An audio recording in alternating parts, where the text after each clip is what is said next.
continuer du coup cette jolie soirée, déjà je vais me présenter parce que j'ai même pas eu l'occasion de le faire.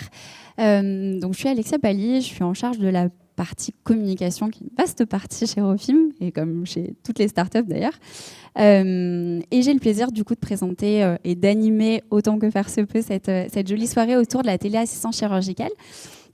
L'idée, ça va être surtout d'écouter, notamment pour moi, ça va être d'écouter les différents intervenants, leurs différents angles, leurs différents points de vue, regards autour du bloc opératoire de demain, autour de la chirurgie du futur, dans une logique de co-construction, puisque c'est ce qui nous rassemble ce soir. Ce qui nous rassemble ce soir, c'est donc la co-construction, déjà entre Rofim et AMA autour de ce produit de téléassistance chirurgicale, mais aussi avec la chaire BOPA, donc évidemment avec la PHP, et aussi avec les investissements, on va dire, et les financements et le soutien même de l'État, puisque c'est de ça dont on va parler aussi ce soir, mine de rien, et aussi de ce que ça implique, ce que ça implique dans le futur, ce que ça implique sur les pratiques, ce que ça implique sur la gestion de l'erreur ou sur la formation.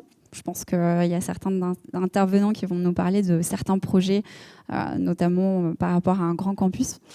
L'idée, ça va être justement d'ouvrir sur tous ces sujets-là, au gré de tous les intervenants de ce soir. Donc on va commencer par une petite keynote d'ouverture pour présenter ne serait-ce que la genèse du projet. Donc je vais appeler le professeur Eric Vibert, le docteur David Bensoussan, Thomas Van Nedris, j'ai forcément écorché ton nom, et le professeur Daniel Pietrez, qui vont venir nous présenter un peu la genèse de tout ça. Donc, d'abord, merci beaucoup. Je suis très, très content qu'on soit tous là ce soir. Et encore une fois, merci à AMA et à Rofim de permettre tout ça. Parce qu'en fait, Rofim est là depuis le début, et AMA aussi. Donc, voilà. Donc ça, ce sont mes liens d'intérêt. Donc, la chaire BOPA a beaucoup de liens d'intérêt. Et un seul conflit que je précise, qui est Twinical, puisque je suis le créateur d'une start-up qui est issue de BOPA. C'est là où il y a mon conflit d'intérêt, mais tout le reste, ce sont des liens, mais j'ai aucun conflit. Slide suivante, s'il vous plaît. Donc, très rapidement, BOPA, ça a été créé maintenant il y a 4 ans et demi, 5 ans, et ça a pour objectif d'améliorer la sécurité des soins en bloc opératoire avec une approche à la fois humaine et technologique. Clément Cormy a fait un travail remarquable de restructuration de la chaire BOPA qui avait été initialement mis en place par Enguerrand-Abran et moi. Et Clément s'est vraiment approprié l'objet et on a fait un truc encore beaucoup mieux qu'avant avec, vous voyez, des différents sujets, le jumeau numérique, la lumière en chirurgie, le bloc data, c'est évidemment de ça dont on va beaucoup parler aujourd'hui, le bloc Scrub, qui est un très très important de pouvoir faire de la recherche et de l'innovation au personnel paramédical. C'est très important. Le bloc opératoire, c'est des chirurgiens, des anesthésistes, des IBOD et des IAD. Et on a vraiment dans BOPA une place très forte pour ce personnel. Le bloc Human Factor, parce que c'est l'essence de BOPA de se dire on a besoin de sciences humaines pour pouvoir évaluer l'acceptabilité de la technologie. Ça ne sert à rien d'imposer des technos si elles ne sont pas acceptées par les gens qui les utilisent. Et puis la petite famille de BOPA, BOPEX, BOPTEC, BOPIC, BOPART, etc., etc. Donc diapositive suivante. J'aime bien dire diapositive. Bon, ça c'était en 2001. 2001, l'Odyssée de l'espace, et 2001 aussi la téléchirurgie. C'est finalement ce genre de truc dont on parle depuis très très longtemps. Et aujourd'hui, on va parler d'une technologie qui a été inventée il y a de très nombreuses années. Et ce qui est assez intéressant, c'est qu'on a toujours pensé que ça allait se développer de manière massive. Et donc ce papier nous explique ce que c'est que la télestration. Diapositive suivante. Merci. Alors que la télestration, c'est ça. Je vous précise ce que c'est que la télestration parce que, en fait, finalement, ça fait assez peu de temps que j'ai compris ce que c'était, donc, alors que ça fait quand même quelques années qu'on travaille sur le sujet. Donc la télestration, ça consiste à aider un chirurgien qui est en train d'opérer en montrant sur son écran, et le fait de montrer sur son écran dessine sur l'écran du chirurgien ce qu'on est en train de faire afin de lui dire tu coupes là, tu fais pas ci, tu fais pas ça. Donc la télestration, c'est à la fois dessiner sur l'écran et puis évidemment écouter l'aide, la personne qui va vous accompagner. Donc c'est l'image et le son. Et donc, slide suivante s'il vous plaît. Donc cette télestration, finalement, on en a beaucoup parlé, et le seul moment où on en a un peu fait quand même, c'est pendant le Covid. Tout ça pour vous dire que finalement, la téléchirurgie, la téléexpertise chirurgicale, le téléproctoring, c'est quelque chose qu'il faut développer parce que c'est un outil formidable, mais qui aujourd'hui n'est pas encore suffisamment utilisé, et c'est tout l'objectif de cette soirée, de réfléchir à la manière de pouvoir utiliser intelligemment cette technologie. Slide suivante, s'il vous plaît. Et donc, je vous montre un papier qui est un papier qui est vraiment le seul qui a analysé correctement dans une situation clinique comment marche justement la téléexpertise, le fait de pouvoir accompagner un chirurgien à distance avec un expert qui est dans un autre endroit. Et donc ça a été fait à Sapporo. Et vous voyez qu'il y avait un chirurgien expert à Sapporo et 7 chirurgiens non experts qui font de la chirurgie colorectale et qui utilisent de la fibre optique. Et vous voyez que la latence, c'est entre 25 et 50 millisecondes. Ça veut dire que le chirurgien à Sapporo, il accompagne des chirurgiens à distance qui font de la chirurgie colorectale. Et il y a un delta temps de 30 millisecondes. Et finalement, slide suivante, on voit dans la littérature que si on est à moins de 200 millisecondes, ça fonctionne bien, et c'est encore mieux si on a moins de 30 millisecondes. Mais globalement, si vous êtes à une distance de moins de 1000 km entre l'expert et l'aidant, il y a un delta de moins de 30 millisecondes, et c'est extrêmement fluide et ça marche bien. Et donc ça, c'est un élément de réponse important, parce que finalement, c'est le seul qui a vraiment testé ça. Et donc, c'est, à ma connaissance, la seule vraie étude correctement faite, en chirurgie digestive en tout cas, qui répond à ça. Slide suivante. Donc, en fait, le problème, c'est qu'on n'a pas résolu un truc, c'est la chirurgie ouverte. Pourquoi ? Parce que la chirurgie laparoscopique, on comprend assez bien qu'on puisse faire de la télestration parce qu'on a une caméra qui filme la cavité abdominale, le chirurgien est en train d'opérer, et à l'autre bout, il y a un type qui récupère l'image de la caméra qui peut aider. C'est facile, c'est de la cystoscopie. Lorsque vous faites de la chirurgie ouverte, le problème de fond, c'est que, en fait, si vous mettez la caméra dans le cialytique, eh ben, vous avez à peu près la vision que vous avez sur le côté, c'est-à-dire que vous voyez la tête du chirurgien, mais vous ne voyez absolument pas le champ opératoire. Donc en fait, tout le sujet, c'est de se dire qu'est-ce qu'on invente comme outil qui permet de filmer correctement le champ opératoire pour pouvoir aider justement un chirurgien à distance. Slide suivante, s'il vous plaît. Et donc, en fait, on a commencé à travailler avec AMA et avec l'immense Daniel Pietras qui est à côté de moi sur le développement de petits objets qui permettaient de faire ça. Et on avait trouvé une super start-up hollandaise, on était super contents, qui faisait plein de choses super, c'est-à-dire que ça filmait le champ opératoire, c'était bien parce que c'était ergonomique, c'était compatible avec les loupes chirurgicales, c'était wireless, il y avait un micro qui était parfait, il y a une caméra qui était parfaite, mais on n'a pas conservé cette stratégie. Et pourquoi on n'a pas conservé cette stratégie ? Diapositive suivante. C'est parce qu'il manquait un élément. Arrêtez le film, s'il vous plaît, un tout petit instant. Je vais expliquer à ce moment-là. C'est là où il faut le casque. En fait, l'élément important, c'est que lorsque vous faites de la téléexpertise et que vous êtes aidé par un chirurgien, il faut en fait avoir un écran pour voir l'aide réalisée par l'expert à distance. Et en fait, c'est le gros problème de la solution qu'on avait testée, c'est qu'il manque ce petit objet qui est l'écran dans lequel le chirurgien voit ce que le procteur est en train de réaliser. Et en fait, on a mis du temps à comprendre ça et on a ensuite continué à travailler avec AMA. Cette fois-ci, je veux bien qu'on mette le film parce que c'est ce film-là qui va illustrer complètement le travail qu'on a fait avec AMA et Refim depuis maintenant plusieurs mois et qui a été d'ailleurs largement possible grâce à l'investissement de Daniel. Je ne sais pas s'il y a du son. C'est la fin du diaporama. Bon, on verra peut-être le film à la fin, sinon. On verra le film à la fin. Donc, voilà. La plateforme de téléexpertise AMA Expertise Refim présente une valeur ajoutée à la fois pour le centre requérant et le centre expert, avec le patient au centre du dispositif. Pour le patient, la discussion en amont du dossier sur la plateforme d'IRCP Refim permet d'anticiper les éléments clés de la prise en charge en préopératoire, mais également les aspects techniques de la chirurgie.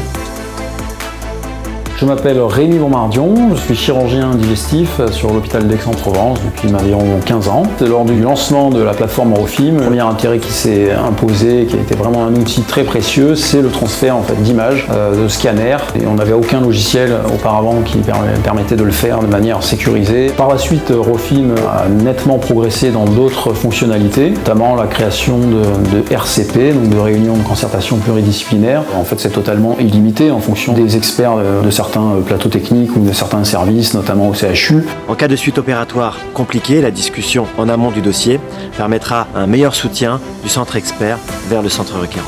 Jusqu'alors, on utilisait Eurofilm dans la période préopératoire. Et aujourd'hui, grâce à l'intégration d'Expertise, on peut amener directement notre confrère au bloc opératoire qui peut nous accompagner grâce à l'utilisation de lunettes connectées ou de caméras tierces. À ma connaissance, c'est inédit, nous n'avons pas d'équivalent.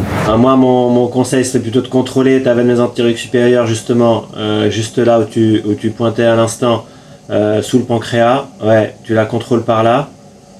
De la contrôler par au-dessus, comme ça elle est contrôlée au-dessus et en dessous de ton pancréas. La mise en place du casque nécessite quand même un réglage avant pour bien régler le retour image dans l'œil droit. La liaison est impeccable, la qualité d'image apparemment pour ceux qui sont en face est excellente. Les acquisitions de photos sont immédiates, il a pu faire des marqueurs et pointer. Pour le centre requérant, c'est un transfert d'expertise permettant le maintien d'activité et le renforcement de la pratique sur les cas complexes. Pour le centre expert, la possibilité de jouer son rôle de soutien au-delà des limites kilométriques. Mais la solution permet également une collaboration entre centres experts pour des situations chirurgicales techniques complexes comme la transplantation ou l'utilisation de machines de perfusion. Voilà, ça c'est là où on est aujourd'hui. C'est-à-dire qu'aujourd'hui, on a été capable de réaliser ça et ça fonctionne. Maintenant, je vais juste, en une slide, vous expliquer un petit peu ce qu'on a appris de cette expérience. Si vous pouvez aller à la fin. Ah non, il n'y a pas de slide. Donc, je vais vous raconter ce qu'on a appris de cette expérience. C'est plus simple, sinon je vais me faire engueuler par... Donc, en pratique, qu'est-ce qu'on a appris de cette expérience ? On a appris de cette expérience que le delta temps à 700 millisecondes, finalement, c'est pas un sujet. À 700 km, c'est pas un sujet. C'est-à-dire qu'on était entre Aix-en-Provence et Paris, et ça marchait parfaitement bien. Ça, c'est le premier point. Le deuxième point, c'est que on a, grâce à AMA, été capable de régler les problèmes d'hyperexposition ostialytique. Et ça a été un énorme sujet. C'est-à-dire qu'en fait, lorsqu'on fait, justement, on filme le champ opératoire en chirurgie ouverte, l'ostialytique surexpose vachement, ce qui fait qu'on ne voyait plus rien. Donc, ils ont été capables de régler la solution pour qu'il n'y ait plus d'hyperexposition. Et la dernière chose, c'est qu'on a compris une chose, c'est que le problème, c'est le Wi-Fi. Le sujet, c'est le Wi-Fi au bloc opératoire. C'est-à-dire qu'en fait, et c'est tout le problème des infrastructures publiques dans lesquelles on évolue, on a des choses formidables, mais des fois, on n'a pas l'électricité. Donc, le sujet, c'est que le Wi-Fi au bloc opératoire, eh bien, ça ne fonctionne pas très très bien. Mais pour en avoir discuté avec mon ami Thomas, il m'a dit, tu sais, il vaut mieux que tu aies un Wi-Fi qui fonctionne un peu moins bien qu'une antenne 5G sur la tête, parce qu'on ne sait pas très bien ce que ça fait sur la cervelle. Parce qu'il y a des gens, en effet, qui ont proposé de mettre des antennes 5G dans les blocs opératoires pour régler le problème, en sachant que de toute façon, mais ça t'en parlera mieux que moi, la 5G, ça marche en bulle, mais de toute façon, quand tu sors de l'hôpital, tu es limité par le réseau parce qu'il n'y a pas des antennes 5G partout. Donc voilà. Et donc, au total, je crois qu'on a compris une chose, c'est que la téléexpertise chirurgicale, célioscopique, technologiquement, c'est plus du tout un problème. On peut le faire. Si on veut le faire, on peut le faire. En chirurgie ouverte, on a répondu à des problèmes avec le casque comme ça, parce qu'on a besoin d'un écran. Et si on n'a pas d'écran, ça ne marche pas. Et la dernière chose, c'est que on a maintenant nécessité, mais là je me tourne plutôt vers les plus jeunes, de faire fonctionner le système. Et le point important, c'est qu'on a besoin d'avoir des rendez-vous péropératoires. Et ça, je pense que c'est le point sur lequel la collaboration entre AMA et Eurofilm est fondamentale. C'est-à-dire qu'en fait, ça ne marche que si on a discuté du dossier avant et qu'on s'est dit, OK, tu vas venir m'aider à un moment qui est un moment précis, au moment où on va couper la voie biliaire au bon endroit, où on va faire l'hépatectomie comme ci, comme ça. Ça ne peut pas se faire à l'arrache parce que c'est trop compliqué à organiser. Donc c'est vraiment de la prise de rendez-vous chirurgicale. Voilà notre expérience Eurofilm, mais maintenant je me tais parce que j'ai parlé beaucoup trop longtemps. Merci beaucoup Eric.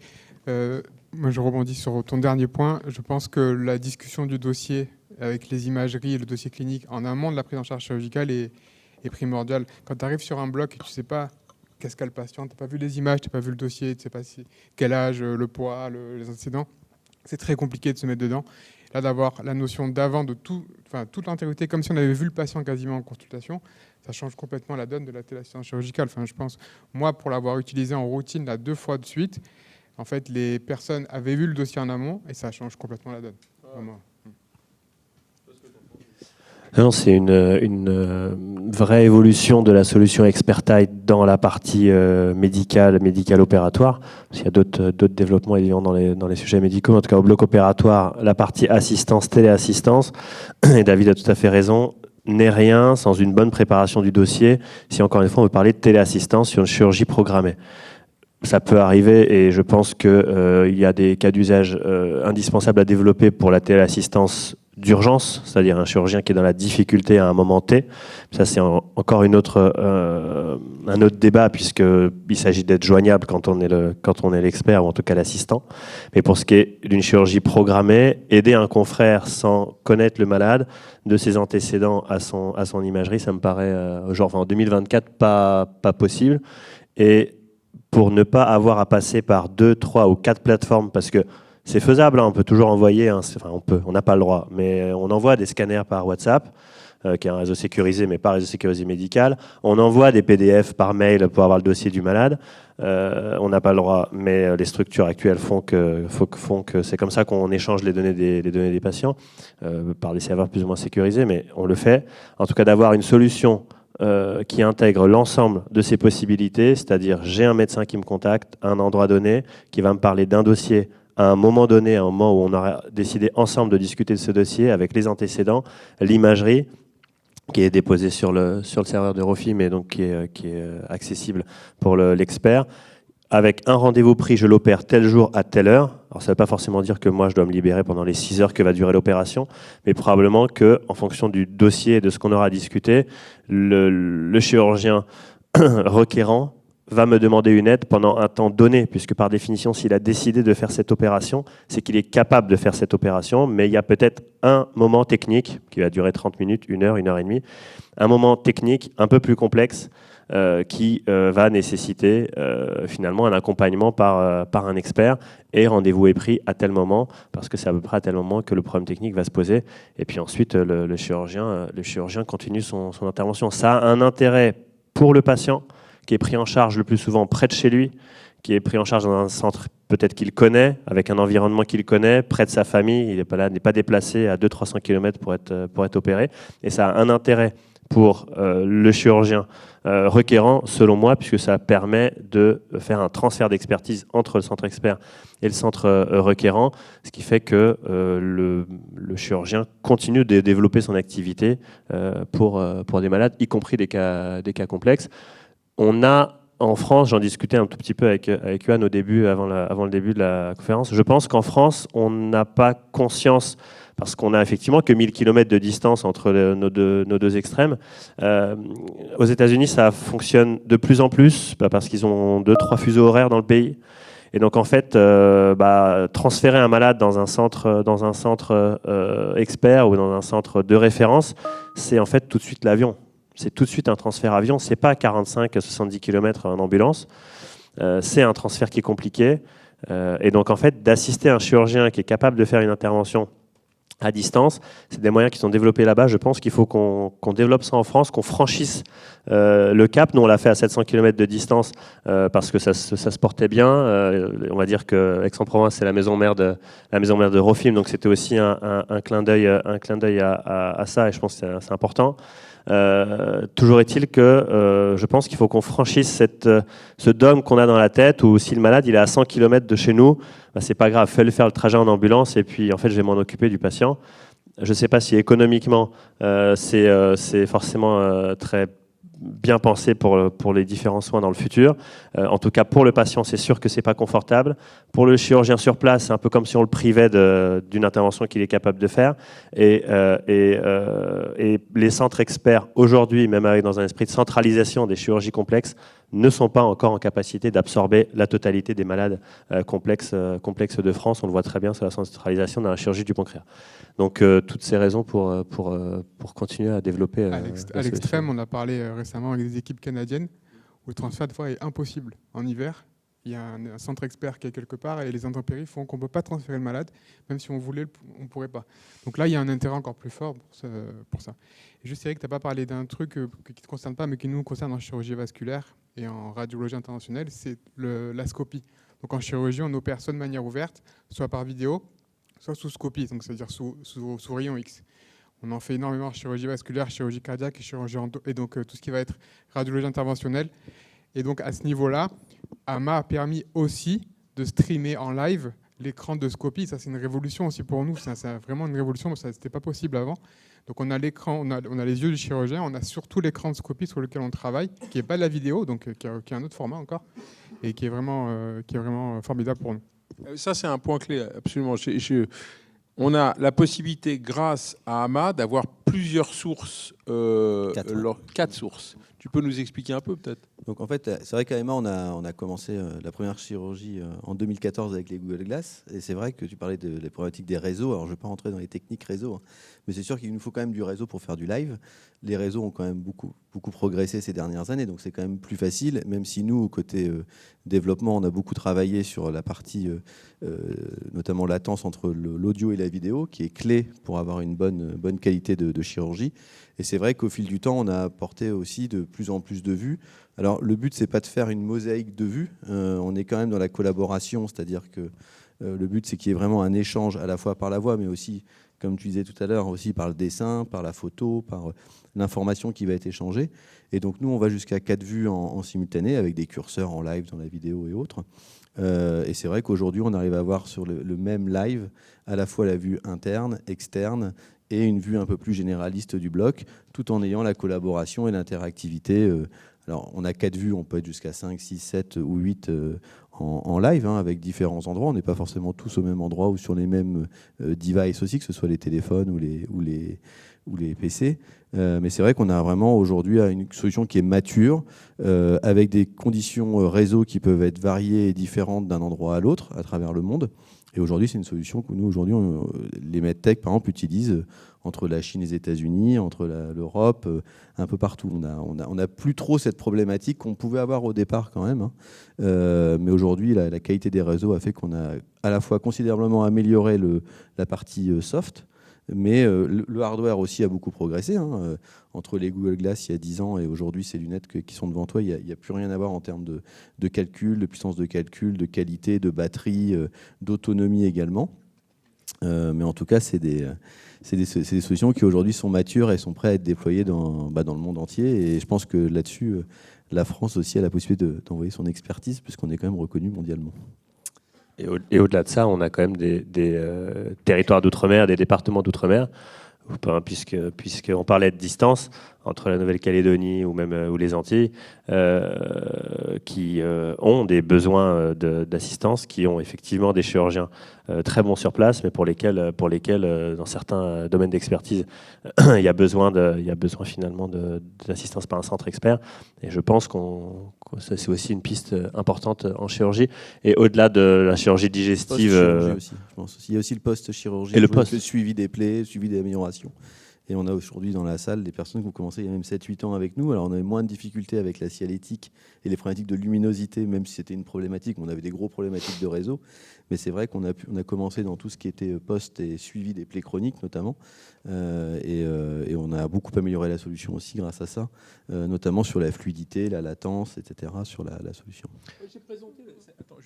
J'ai présenté ça à l'IHPBA, le Congrès mondial de chirurgie pathobiliaire. Il y a beaucoup de questions qui sont venues en termes de responsabilité. Donc la question, c'est aujourd'hui, je suis un expert, je donne un conseil à un camarade et le type fait une connerie ou du moins ne comprend pas ce que je lui dis. Qui est responsable ?